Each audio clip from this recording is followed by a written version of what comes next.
Alright, got this PS5 here today. Apparently HDMI doesn't work, so good at parts. See what's going on.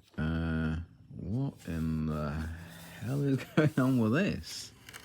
What looks like someone's been stabbing the damn thing, look.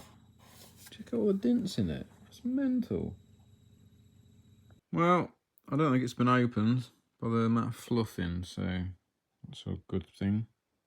Grubby in there, but so far looks alright. Yeah, safe to say this has been used on its end by how dry as a badger's arse the APU is.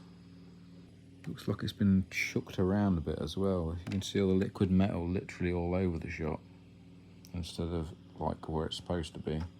Yeah, the HDMI port, that's definitely knackered, look. It's all pushed all the way backwards. It's not supposed to be like that. And of course, the resistor is no more. I mean, yeah, nice. The capacitor even, sorry. What the hell? Right, it's the old port off. Gonna put the new one on. There we go. That's the liquid metal sorted out. There we go, that's all the pins sorted on that. Right, plugged in, white light. Boom, we're on. So all I need to do now is put it back together and we're job done. Oh, all back together. All working. Another successful repair. Job done.